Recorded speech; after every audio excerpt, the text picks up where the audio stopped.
Okay, so you're probably like, who that? Who's this girl? Who you? Me, again, Anita. I'm sorry, I disappeared. Life happened. Well, I was traveling for quite a bit, and yeah, I think while traveling and, you know, visiting friends, visiting family, I think it's very important to be there in the moment and be there with them, or even just like traveling out and about to like really, I mean, of course, sometimes I'm carrying my camera, but also to like just really be present in the moment. And editing takes some time, so I didn't really get a chance to edit quite a bit, but I've got like a lot of stuff to edit, so I'm ready to edit, and I'm back. Guess who's back? Tell your friends. I don't know if that's how the audio goes, but I'm here. I'm back like I never left. Yeah.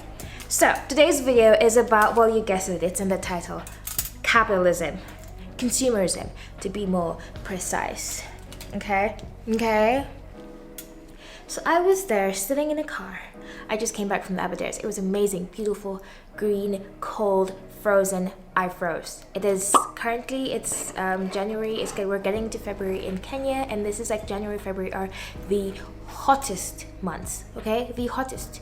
So we're on the Aberdares, and I was not expecting it to be cold, but it was freezing cold. I will make a video about the Aberdares like later on. I've already made a pre-video about Aberdares, so it's just like a small, just like diary of sorts of showing the Aberdares, but I'll make another one of like my physical experience of this impending cold that is the Aberdares. Okay, anyway, back to the video. So consumerism. So we as people, we like to buy stuff makes us happy. Because stuff makes us truly happy, we never really think about what happens to this stuff after we've purchased it. You know, we've purchased the stuff, gone to the supermarket, gone to the store, ordered online, put a bunch of stuff in our cart, and then what happens after? But after we finish using this product, what happens next? But anyway, so I was looking at the window and there's all of this trash, and I was like, this place, like I've driven here like for like a really long time throughout my life, and it always was a place where I could drive and it's like, oh, it's so green and the air smells so fresh and everything. But I mean, of course, as development happens, then the people that are living in this area and different parts of the world and everywhere, people are consuming more things, and capitalism in general, people are going to buy more stuff, and a lot of stuff that people buy is wrapped in plastic. So there's just like a plastic issue, and there's just plastic everywhere. And Kenya has an issue with trash collection in general. I will speak for Kenya because this is where I live, okay? So Kenya has an issue with trash collection. In Nairobi, for example, I think I never see any bins outside of like the central business district, like the town itself. I never see any bins, and even within CBD itself, there's no, like, you could hold a piece of trash in your hand for like 10 minutes before you come across a bin. There's just barely any dustbins. I don't know if it's like budgeting, if there's, I don't know what goes into that, but there's no bins. And outside of the city, outside of like the main city, so the way that Nairobi is designed, if you're not from Nairobi, there's like the city where there's like the offices, the buildings, the businesses and everything, and people don't really, there are a few people that live inside the city, but not really. So like the outskirts of like the central business district, that's where like all the homes are, and maybe like larger factories and things like that. So outside of the central business district, there are no bins, but that's besides the point. But I think that the problem with the trash, because I think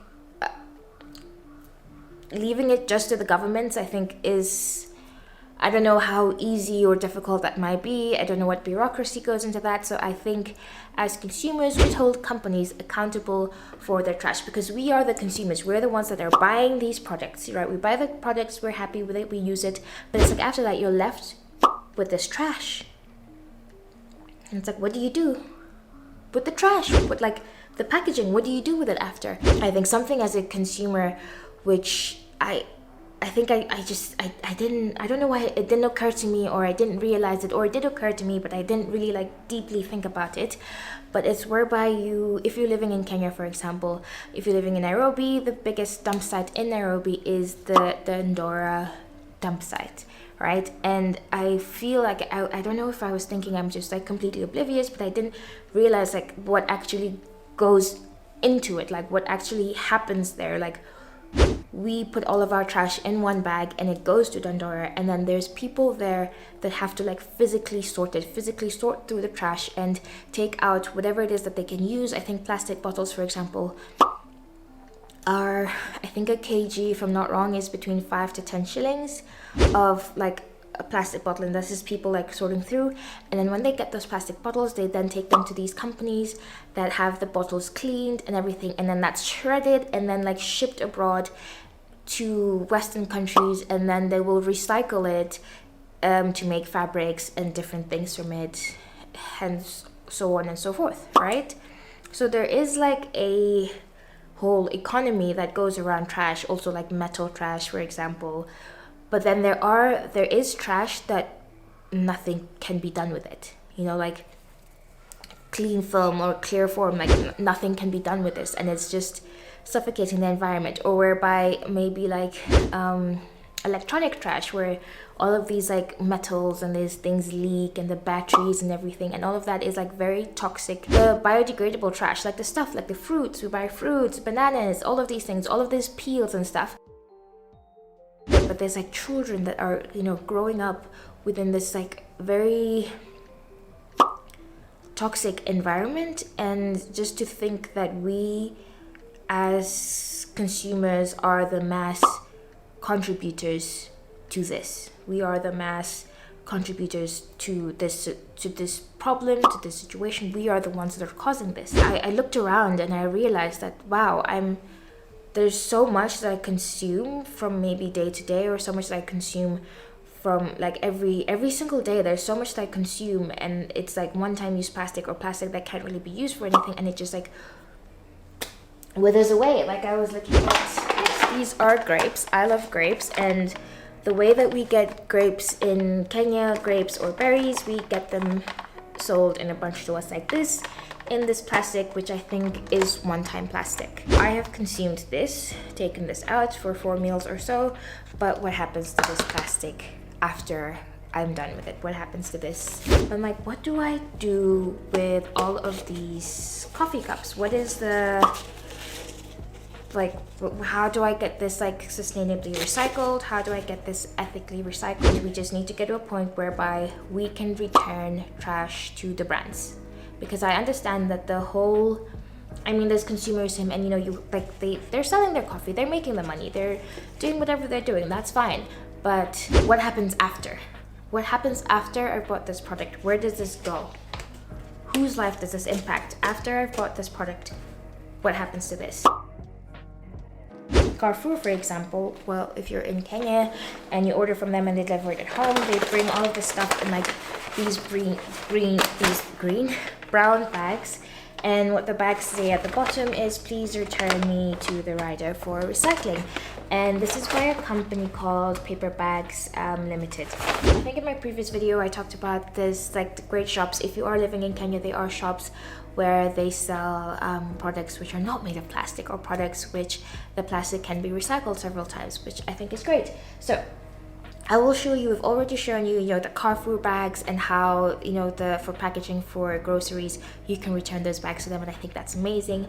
Other brands that I appreciate for doing this are, I think, Grounded, and I've shown this a couple of times because I just really love their soap. So there's Grounded Pure Soap, and on their back of the product it says, we recycle, please return, and I think that's amazing. It doesn't say where to return it to, so I'm like, okay, cool, where do I return this? I don't know. Maybe I have to check their website. And then you can also buy these refillable tabs for the Grounded soap. I don't know if this is also, this is also can be returned. Another company which does, you can send back the bottles, is this Booch. I personally, I'm not a fan of kombucha. It's I don't know, the taste is just not for me, but they as well have the recycled, please return. This video wasn't like a ooh happy video, it was like a very like we need to talk video, and it's like we need to talk about the trash situation, and I really hope that maybe if you're watching this and you're a consumer, you could look at the products that you're buying and try to figure out what kind of plastic it is, also trying to figure out what happens to this product after you're done with it. Like what happens, you can buy all of these things that make you happy, but it's like what happens to it after you're done with it? Where does it go? Oh, that was my knee. What happens after? So yeah, thank you so much for watching this video. I will make more videos soon. Hopefully I can, try and make this a series, and trying to find more products that take back their packaging and they take back their trash, because it's not only just like a visual problem, it's like a health problem. Like this is affecting people's health. And I guess hopefully moving forward in the right step, maybe in the future, hopefully I guess in Kenya or in other countries, because there's a lot of like food waste and all of this, like what you would call maybe like wet trash, which is like food and shells and stuff that is compostable. Just figuring out how we can sort out our trash. And I know that this is something that's probably not accessible to everyone in all different walks of life, but then for those where it is something that is plausible, if you do have trash collection happening where you live, or you do have trash collection happening in your area, in your country, and so forth, if just figuring out how we can like sort our trash, because like all of this like banana peels and everything, if it can be like used as compost, like woo, I'm gonna try and find like a compost maker that you can have in an apartment, and I think that would be great, just to be able to sort of sort out some of my trash and be a little bit better for the planet and for the people as well. But thank you so much for watching. Hope you have a lovely day. Bye.